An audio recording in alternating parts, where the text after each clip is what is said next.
What's up, everybody? Welcome to a brand new episode of the 715 Brew Crew Tailgate Podcast as part of the Man Cave Podcast that is brought to you by Hy-Vee in Eau Claire. Don't forget to follow and subscribe to both podcasts. That way you never miss a single episode, either of the 715 Brew Crew Tailgate Podcast or any of our other episodes that are a part of the Man Cave Podcast. Opening day, just a couple of days away. We are officially in just countdown mode here for the regular season. Spring training in the books. We're closing the books on that. And now we have an eye towards the regular season. Throwing a couple questions out there for our little countdown series, or a little countdown to opening day. Who is the most important Brewer player for the overall success for this team this year? And now that spring training is over with, what is the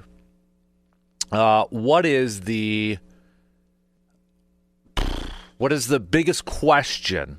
What is the biggest question mark that you have for this team heading into the regular season? And has it changed now that the spring training's over with? Okay, so, or maybe is it the same? Do you have the same question that you did? Do you have the same question that you did at the beginning of spring training that you do now, or is it different considering what you saw during spring training? And take health out of it, because we know that's the biggest one. That's the easy one, right? That's the easy one. So let me know. Start to hit me up with those texts on the Shoe Doctors bullpen line this morning, 715-830-1912. Let's start off with the first question. The most important Brewer player for the overall success of this team. We could go through a bunch of them. We can go through a bunch of these guys. I mean, there's probably everybody's going to have a different pick, and I don't know if there will be necessarily a leader that from a wide margin. You could go William Contreras, maybe the team MVP from last year, consistent, plays every day, behind the dish, managing that pitching staff.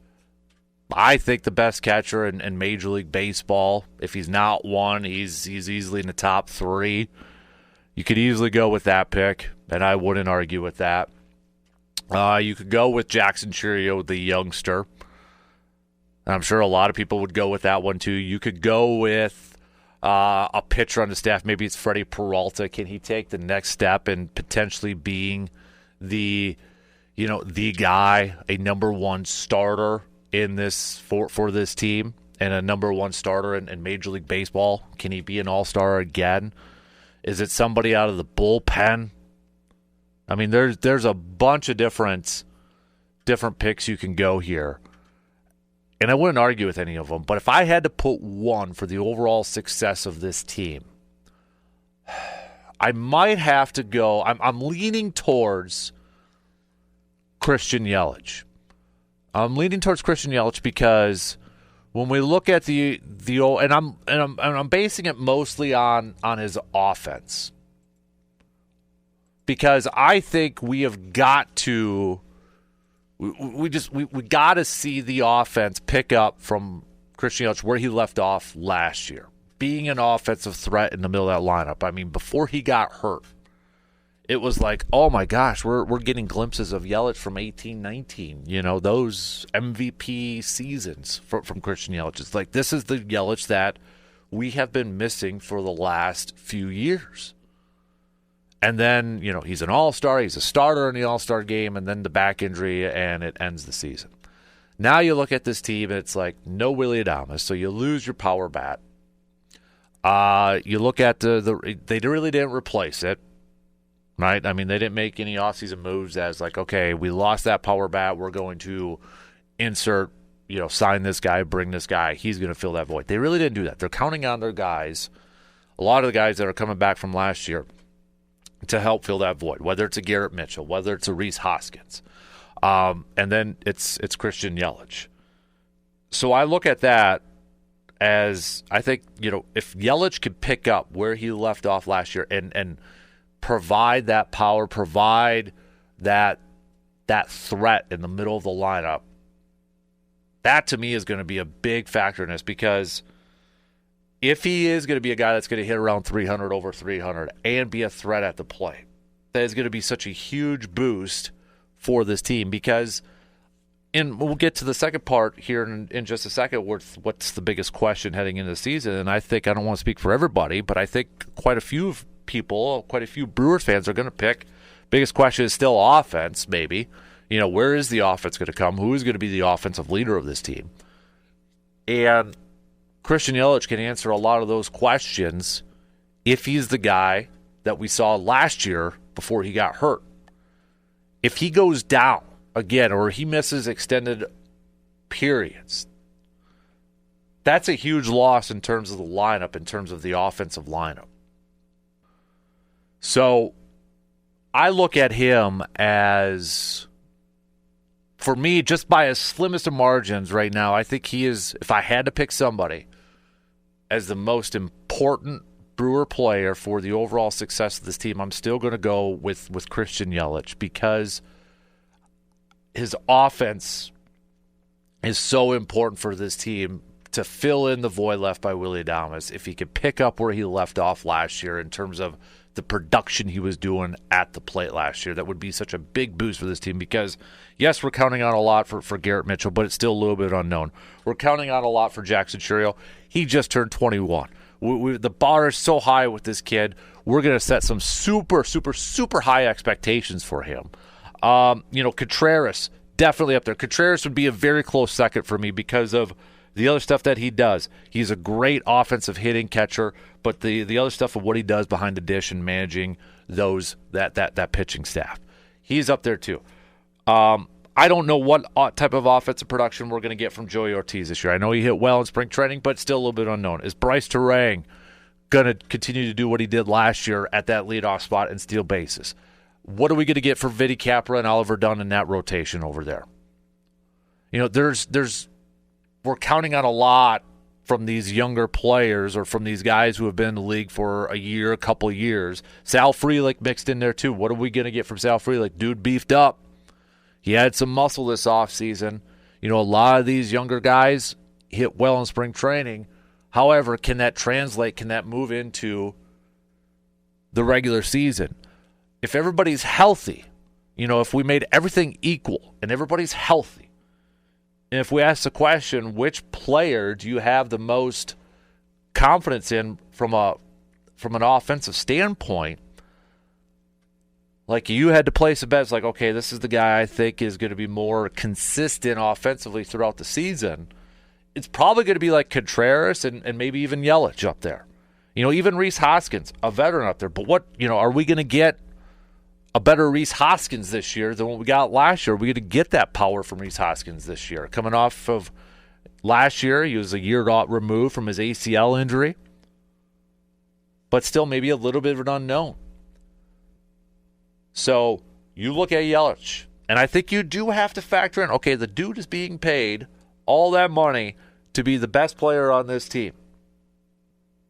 Let's see him perform at that level. And if he can perform at that level, that answers a lot of questions, I feel like, from an offensive standpoint with this team. But I would say Contreras is a very close second for me because of what he can do from both sides, defensively and offensively. And he's always there. He's available. I mean, dude wants to play every single day. And this team's better with him in the lineup every single day. Yelich is going to be back and forth between DH and outfield. And right now, I still feel like, are we going to see him more at DH this year? And then I'd probably put, Freddie at number 3. I mean, I feel like we got to have a pitcher at this point in this list. At some point, there's got to be a pitcher. And I know there's a lot of optimism with the bullpen. You got Trevor Megill. I think there's some confidence surrounding Trevor Megill filling in as that closer role. You look at the other guys, Nick Mears when he's healthy and back up there. Abner Uribe can touch triple digits on the radar gun, and there's options. And I think there's a confidence with the bullpen because the Brewers over the years have shown that they've, been able to figure that out and be pretty solid in there. And a lot of it is with Chris Hook, pitching coach. But I think we got to put a starting pitcher in here somewhere. And when you look at it, is it Nestor Cortez? Is it Aaron Savale? Is it Tobias Myers? He's already bagged up. Is it Freddie Peralta? Is it Brandon Woodruff? Well, that's still a little bit of an unknown. So I'm going to go Freddie Peralta, probably at my number 3rd. But I would say my top 3 are pretty darn close. There isn't a wide gap between any of these guys. But you look at Freddie Peralta, who is the number 1 pitcher on this team. And you look at some of the projections for him, and from Baseball Reference, their projections for him is a 10-9 record with a 3.81 ERA. You probably want a little bit more out of your quote-unquote number 1 starter. But, the year he was an all-star, you go back to 2021. He was 10-5 with a 2.81 ERA. Since then, he's followed that up with a 4-4 record in 2022, started 17 games out of 18 games that year. 4-4 with a 3.58 ERA.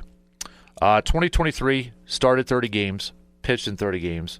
12-10 with a 3.86 ERA. Last year, 11-9, 3.68 ERA at 32 games. I want to see Freddie take his game up another level, up another step. I want to, and I'm not really necessarily looking at the win-loss records because I think for starting pitchers, those are kind of, there's so much that goes into it from a win-loss standpoint from a starting pitcher. But I'd like to see that ERA maybe trickle down a little bit more. I want to see him just take that one extra step to really showcase, to really display that he is a number 1 pitcher. Because right now, you throw him on, this probably isn't fair to say, but you probably throw him on Dodgers or something, middle rotation kind of guy. But I want to see Freddie, when it's his turn in the rotation, when we're talking about, I feel good going into that game, picking up a win. The feelings we had when Corbin was there. The feelings we had when Brandon was healthy and pitching there. I want to see Freddie's game move up just another notch. And if he's a guy that can stay healthy and pitch 30 games again, where every 5 days, every few days, it's his spot in the rotation, you're feeling confident, you're feeling comfortable about your chances for your team that day, that's what I want to get that feeling with Freddie. It's close. I don't want to say Freddie's was a bum or anything the last couple of years, but I wouldn't necessarily say that, I'm at that level of I'm super confident every time he's up there. I'm feeling really good. It's you're feeling maybe good or okay, but I think there was times but there's always that one inning where you're just ugh. It's coming up, whether it was the 3rd time through rotation or something, you're just feeling ugh, a little bit nervous. I just want to see the game elevated just a little bit more with Freddie. So those would be probably my top 3.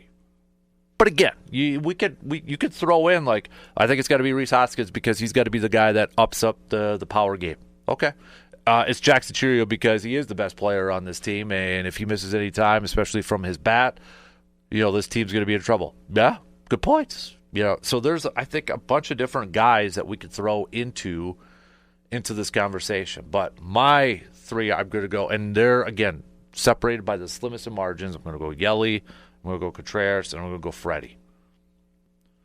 Now the second question, what is the biggest question heading into this regular season now that spring training is over with? We've seen all these games, 30 games in spring training. We've seen all these players throughout how many games, at-bats, innings pitched. Has your biggest question mark for this Brewers team as we get set for opening day? Has your biggest question changed from what it was before spring training to what it is now, or is it the same? So I don't want to speak for everybody, but I would think there's probably going to be quite a few Brewers fans that will say, no, my biggest question is still the same. Offense, power, where's it going to come from? Or who's going to be the third baseman? Fair points. And they're legit questions. And if we take health out of this, because health is always going to be the number one question mark for any team, for any player, for any sport. If you're banged up or you're missing a ton of guys, it's going to affect your team. So if we take that out of the equation, we take that answer out of it, what is the next biggest question for this Brewers team heading into this season? And I think it's still, for me, it's probably still the same as to what it was at the beginning of the year. And it's going to be the offense. We had some great numbers from players in spring training. We had some great statistics. But my question, I guess, then to maybe alter it a little bit is going to be, can that translate into the regular season? I mean, is Vinny seriously going to hit as well as he did in spring training in the regular season? Is Vinny Capra going to hit? You know, he finished off spring training with a 292 average and 6 dingers and 14 RBIs in 19 games. OPS of 1.087. Is that the Vinny we're going to see? Is Rhys Hoskins, who also hit 6 home runs, is that power going to come into play in the regular season? Christian Yelich hit 353 with a 1.124. Dude had a triple. I mean, he was tattooing the ball here as of late. Is that is that going to translate into the regular season? Sal Frelick hit 390 in spring training. Is that going to, again, go into the regular season?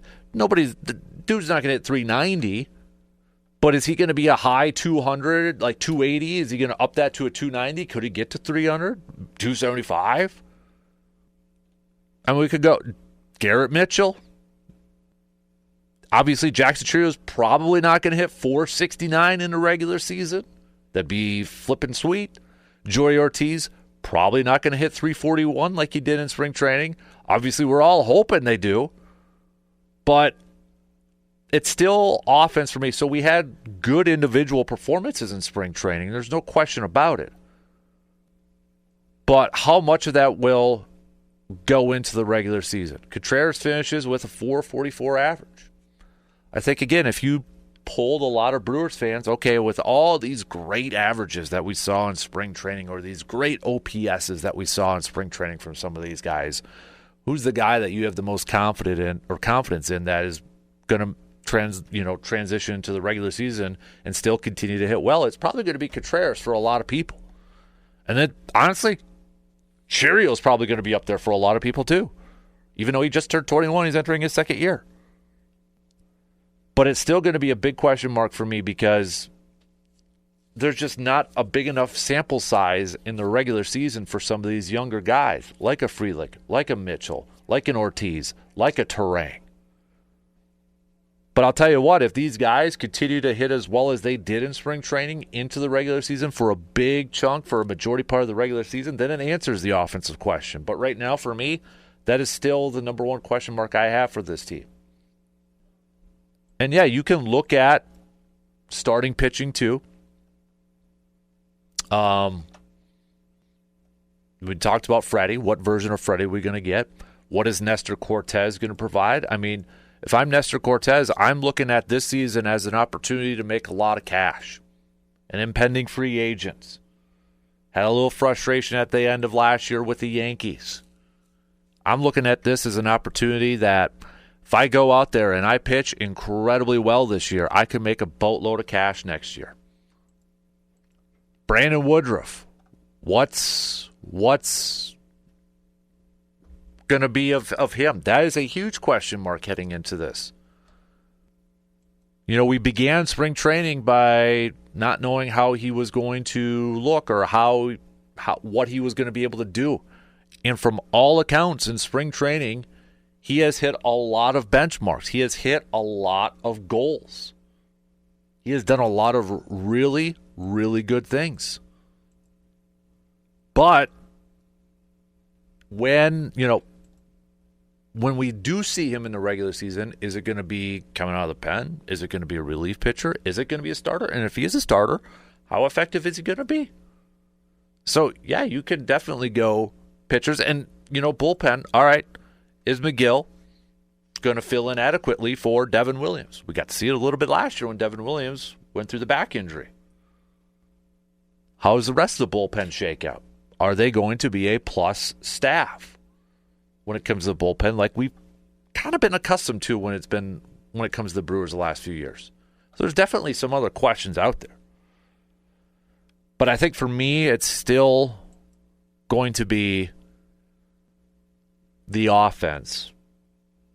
And even though we saw a lot of guys hit really well in spring training, is that going to transition into the regular season? Are they going to be able to do that with games that matter? That, to me, is the big question mark heading into this thing. I'm a little bit more optimistic than maybe I was at the beginning of spring training. I'm a little bit more optimistic, like, okay, maybe Reese can bounce back this year and be a power guy. Maybe Jackson Chourio is going to be a better hitter, even though he was pretty dang good last year at the end. Is he going to up that up a little bit more this year? Yelly looks good. He looks healthy. All right, I'm a little bit more optimistic with that. Ortiz was hitting well. Frelick jacked up. Maybe he's got a little power. The exit velocity off of his bat this year in the spring training was up there. Maybe he's got a little bit more. So I'm a little bit more optimistic, but I don't want to look at these numbers from spring training and be like, oh, this offense is going to be number one in the league. No, I'm not. I ain't going there.